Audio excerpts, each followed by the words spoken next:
नमस्कार दोस्तों, दिल दहला देने वाली, रूह कपा देने वाली घटना कोलकाता के आरजीकर मेडिकल कॉलेज में 31 साल की ट्रेनी डॉक्टर के साथ जो हैवानियत हुआ, पूरे देश की आत्मा को झकझोर कर रख दिया है। पश्चिम बंगाल सहित देश के कई हिस्सों में प्रोटेस्ट को देखने को मिला है। डॉक्टर्स ने स्ट्राइक किया, प्रोटेस्टर के ऊपर गुंडे और बदमाशों ने हमले किए, अस्पताल में भी तोड़फोड़ की। सबसे ज्यादा सवाल उठ रहे हैं वेस्ट बंगाल के चीफ मिनिस्टर ही नहीं बल्कि होम मिनिस्टर और हेल्थ मिनिस्टर पर, जो ममता बनर्जी हैं। आखिर ममता बनर्जी वर्तमान की मुख्यमंत्री किसके खिलाफ प्रोटेस्ट कर रही है? इस घटना का मुख्य आरोपी संजय रॉय, इसकी 3 साथियां टूट गई हैं इसके डोमेस्टिक वायलेंस के कारण। ये 2016 में आरजीकर मेडिकल कॉलेज में कुक का काम करता था। संजय राय वेस्ट बंगाल पुलिस में सिविक वॉलेंटियर है। इसके डोमेस्टिक वायलेंस की हिस्ट्री को देखते हुए इसके खिलाफ पहले ही पुलिस का एक्शन लिया जाना चाहिए था। सीसीटीवी फुटेज, ब्लूटूथ डिवाइस और डीएनए सैंपल के आधार पर पुलिस ने इसे गिरफ्तार कर लिया है। इसने अपना गुनाह भी कबूल कर लिया है। घटना के कुछ दिन बाद हाई कोर्ट ने पुलिस की विश्वसनीयता की कमी का हवाला देते हुए इस केस को सीबीआई को हैंड ओवर कर दिया है। साथ ही साथ हाई कोर्ट ने यह भी याद दिलाया कि किसी केस को सीबीआई को सौंप देने का डिमांड की पुलिस में लोगों का भरोसा नहीं रहा और ये होम मिनिस्टर और चीफ मिनिस्टर ममता बनर्जी का एक फेलियर है। आखिर किस तरह संदीप घोष जैसा आदमी आरजीकर मेडिकल कॉलेज का प्रिंसिपल बन बैठा था? इस पर आरोप है कि यह बहुत ही करप्ट इंसान रहा है। इसने माफिया की तरह इस मेडिकल कॉलेज को चलाया, लेकिन बार बार इसका ट्रांसफर रुक जाता था। अंदेशा है कि इसके टीएमसी के करीबी होने के कारण था। इस आरोप में भी संगीन आरोप लगे कि कैसे इन्होंने केस को दबाने की कोशिश की, इसे एक आत्महत्या दिखाने की कोशिश करी, सबूत को मिटाने की कोशिश करी। विक्टिम के पेरेंट्स को कई घंटों तक बॉडी नहीं दिखाई गई, एफआईआर लिखने में भी देरी की गई और इन्हें जब वहां से हटाया गया, इसके बाद इन्हें कोलकाता नेशनल मेडिकल कॉलेज का प्रिंसिपल बना दिया गया। जो आदमी किसी एक जगह पर होने के लायक नहीं है, उसे दूसरी जगह और अच्छे मेडिकल कॉलेज में ट्रांसफर कर दिया जाता है और घटना के बाद उसे हटाने के बजाय और अच्छे मेडिकल कॉलेज में प्रमोट कर दिया जाता है। कोलकाता हाई कोर्ट ने इस नॉनसेंस को पॉइंट आउट करते हुए संदीप घोष को लीव ऑफ एब्सेंस पर भेज दिया और इंडियन मेडिकल एसोसिएशन IMA ने संदीप घोष की सदस्यता को निलंबित कर दिया है। संदीप घोष पर लगे हुए करप्शन जांच के लिए SIT का गठन कर दिया गया है। 1 माह के अंदर रिपोर्ट को सौंपने के लिए कहा गया है। ये केस जितना सिंपल लग रहा है उतना सिंपल है नहीं।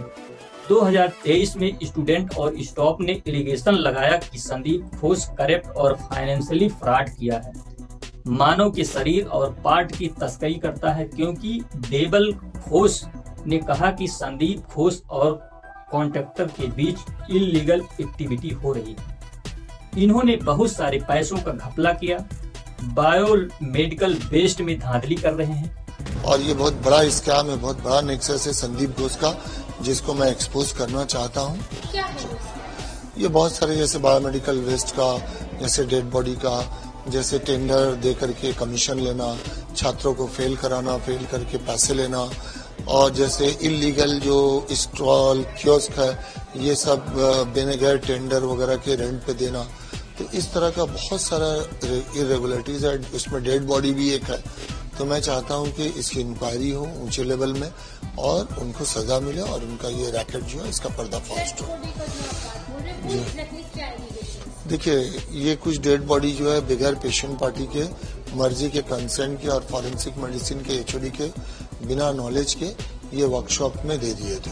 तो इसके अगेंस्ट में एक इंक्वायरी कमेटी हुई थी, नेशनल कमीशन में कंप्लेन भी हुई थी, हाई कोर्ट में भी PL हुआ था। बहुत कुछ हुआ, सब कुछ हुआ, लेकिन पता नहीं आज तक कुछ हुआ नहीं इनका आज तक अभी तक तो कुछ हुआ नहीं है। ऐसा बोला जाता है कि काफी रसूख वाले हैं। हाँ, ये तो समझ में आता है क्योंकि 2 मरतबा इनका ट्रांसफर हुआ, फिर ट्रांसफर होने के बाद दोबारा आके ये पोस्ट पे बैठ गए। आपको लगता है कि डायरेक्ट जो हेल्थ मिनिस्टर है उनका इनके साथ में नहीं, ये मुझे नहीं लगता और ये मेरे लिए बोलना मुनासिब भी नहीं होगा, क्योंकि जो चीज मेरे नॉलेज में नहीं है मैं कैसे बोल सकता हूँ। आपका भी वहाँ से ट्रांसफर किया गया था, क्या वजह थी? ट्रांसफर क्योंकि मैंने इनका पर्दाफाश किया था, इनको एक्सपोज किया था, तो इसलिए मेरा ट्रांसफर इन्होंने करवाया। लेकिन देखिए, ट्रांसफर एक चीज है कि सरकारी नौकरी में ट्रांसफर हो ही सकता, उससे मैं घबराया नहीं हूँ, न परेशान हूँ। ये जब केस चल रहा था तो जो आरजी करके रोगी कल्याण समिति के चेयरपर्सन है, उन्होंने कहा था कि यहाँ काफी ग्रुप चलते हैं 2-3, जिसका शिकार संदीप घोष को बनाया जा रहा है। नहीं, ये गलत बात है। संदीप घोष खुद करप्टेड आदमी है और वो एक माफिया के जैसा। मैंने अपनी पूरी जिंदगी में, कैरियर में इतना गंदा इंसान नहीं देखा। अनक्लेम्ड बॉडी की जो बात कर रहे हैं आप, वो क्या बांग्लादेश से कहीं न कहीं? नहीं, कहाँ जाते थे ये नहीं पता, लेकिन वो इससे बेनिफिटेड होते थे, कुछ करते थे, क्योंकि इसके अगेंस्ट में ब्लैक एंड व्हाइट कंप्लेन हुआ था। अगर आप खोज करेंगे तो नेशनल कमीशन का पोर्टल में भी आपको मिल जाए। संदीप घोष के ऊपर 2023 में पुलिस ने under prevention of corruption act, financial misconduct और मल्टीपल केस रजिस्टर्ड किए, फिर भी कुछ नहीं हुआ। कुछ समय बाद स्टूडेंट ने कहा कि प्रिंसिपल के अगेंस्ट जाने की वजह से, स्ट्राइक करने की वजह से थ्योरी में अधिक नंबर होने के बावजूद जानबूझकर प्रैक्टिकल में फेल कर रहे थे और इंटर्नशिप कॉम्प्लेशन सर्टिफिकेट भी नहीं मिल रहा था। इसके बिना स्टूडेंट को रजिस्ट्रेशन नहीं मिलता और स्टूडेंट प्रैक्टिस नहीं कर सकते। इस रेप केस में 24 घंटे के अंदर क्राइम किया, उसको पकड़ लिया गया, केस को सीबीआई को हैंड ओवर कर दिया गया। तो ये प्रोटेस्ट हो क्यों रहा? इस हॉस्पिटल की पुरानी हिस्ट्री की वजह से लोग, स्टूडेंट, डॉक्टर इस घटना को पूरी तरह से यकीन नहीं करना चाह रहे। हॉस्पिटल की हिस्ट्री की वजह से लोग कह रहे हैं कि यह केस इतना सिंपल नहीं, इसमें गहरी साजिश है, इसीलिए इसमें फेयर इंक्वायरी होनी चाहिए, जो नहीं हो रही। 2001 में बैरकपुर में एक सौमित्रा विश्वास नाम का लड़का रहता था। उसने अगस्त के महीने में अपने पेरेंट्स से बताया था कि आरजीकर मेडिकल हॉस्पिटल में सारी चीजें सही नहीं चल रही, यहाँ पर कुछ गलत काम होते हैं। इसके कुछ दिन बाद 25 अगस्त को आरजीकर मेडिकल हॉस्पिटल में सौमित्र विश्वास फांसी से लटके हुए मिलते हैं। अभी जो केस चल रहा है, इस प्रकार से कोलकाता पुलिस आती है, कुछ इन्वेस्टिगेशन करती है और उसके बाद अपने रिपोर्ट में कह देती है कि यह केस सुसाइड है। जैसे वो कहते हैं सुसाइड केस है, माँ बाप साफ मना कर देते हैं। लड़का खुश था, कोई दिक्कत नहीं थी, ये मर्डर किया गया है। सौमित्रा के माँ बाप गवर्नमेंट को मल्टीपल लेटर लिखते हैं कि आरजीकर मेडिकल कॉलेज में कुछ गड़बड़ चल रही है, उनका बेटा ऐसा नहीं कर सकता। जब कुछ नहीं होता तो माँ बाप कोर्ट में चले जाते हैं और कोर्ट में सारी चीजें बताते हैं और कोर्ट देखता है। सीआईडी जांच शुरू करवा दी जाती है। 2-3 साल तक इन्वेस्टिगेशन चलती है और इस इन्वेस्टिगेशन में कई स्टूडेंट और सौमित्रा के फ्रेंड, उन्होंने बयान में बोला कि आरजीकर मेडिकल कॉलेज की यूनियन के कुछ पावरफुल लोग यहाँ पर पोर्नोग्राफी का काम करते हैं और इस चीज के बारे में सबको पता है, लेकिन कोई कुछ कर नहीं पाता है क्योंकि ये पावरफुल लोग हैं। आगे इसमें ये चीज कही गई कि ये लोग सोनागाची से सेक्स वर्कर को कॉलेज के अंदर लेकर के आते हैं, उनसे पोर्नोग्राफिक कंटेंट बनवाते हैं, जो फेमस हीरोइन होती है उनकी इमेज से इनको रिप्लेस कर देते हैं। और कई बार जब कोई अवेलेबल नहीं होता है तो आरजीकर मेडिकल कॉलेज के अंदर कोई फ्रेश फीमेल डेड बॉडी आई होती है तो उसे ये लोग यूज करके फिल्म बनाते हैं और उसको बेचते हैं। और ये भी कहा जाता है कि कभी कभी कॉलेज की लड़कियों का फेस यूज कर लिया जाता था और फिल्म बनाया जाता था। इस प्रकार सौमित्रा विश्वास के गर्लफ्रेंड के बर्थडे की पिक को निकालकर वीडियो बना ली जाती है और सर्कुलेट करना स्टार्ट कर दिया जाता है। सौमित्रा इस चीज को लेकर लड़ने चले जाते हैं और उसी सप्ताह में ये फांसी से लटके हुए मिलते हैं। इस केस में कोई पकड़ा नहीं गया, ये सुसाइड केस बना दिया गया। इसीलिए आरजीकर मेडिकल कॉलेज के स्टूडेंट ट्रेनी डॉक्टर के केस को डिटेल इंक्वायरी करवाना चाहते हैं, क्योंकि इस केस को भी सुसाइड केस से जोड़ दिया गया है, क्योंकि आर्जिकल मेडिकल कॉलेज की हिस्ट्री रही है कि केस को सुसाइड से जोड़ने की। 2003 में अरिजीत दत्ता, 2016 में आर्जिकल डिपार्टमेंट के हेड गौतम पाल, 2020 में पोलमी शाह, 2000 और एक इंटर्नशिप भी थी। इसी सब को सुसाइड घोषित कर दिया गया। इसीलिए सभी डिटेल इंक्वायरी चाहते हैं कि इस हॉस्पिटल में चल क्या रहा है। देश भर में लोगों ने जब इस केस पर आवाज उठाई तो वर्क प्लेस में औरतों की सेफ्टी के लिए वेस्ट बंगाल सरकार ने कुछ इनिशिएटिव अनाउंस किए। सुप्रीम कोर्ट कुछ स्ट्रॉन्ग स्टेटमेंट दिए, जैसे कि संविधान में दी गई इक्वालिटी क्या ही है जब औरतें अपनी वर्क प्लेस में सेफ ना हो और उन्हें बेसिक इक्वालिटी डिनाई की जाए। ग्राउंड लेवल चेंज आने के लिए देश अब और एक रेप का इंतजार नहीं कर सकता। घटना के कुछ दिन बाद प्रोटेस्ट बंद हो जाता है, लेकिन क्या देश में हो रहे रोज करीब 80 रेप केसेस रुक गए होंगे? बिल्कुल भी नहीं। कोलकाता के बाद आई उत्तराखंड में एक नर्स के साथ ऐसी ही हादसा हुआ। इस केस में बस ड्राइवर और कंडक्टर शामिल था। बेंगलुरु में एक 21 साल की स्टूडेंट पार्टी से घर जा रही थी, उसके साथ भी यही देखने को मिला। महाराष्ट्र के बदलापुर में एक स्कूल के क्लीनिंग स्टाफ द्वारा 3 और 4 साल की 2 बच्चियों को सेक्सुअली अब्यूज्ड किए जाने की खबर आई। हजारों लोगों ने रेलवे को ब्लॉक किया, प्रोटेस्ट मार्च किया। अयोध्या में नाबालिग लड़की के साथ भी यही हुआ। महाराष्ट्र के रत्नागिरी में नर्सिंग की छात्रा के साथ ऑटो ड्राइवर ने दरिंदगी की। इन सारी खबरों को देखकर आपको ऐसा लगेगा कि इन 8 से 10 दिनों में कुछ ज्यादा ही रेप होने लगे पूरे देश भर में, लेकिन ये बात सच नहीं है। रेप्स हर रोज हो रहे हैं, लेकिन रिपोर्टिंग हर रोज नहीं हो रही है।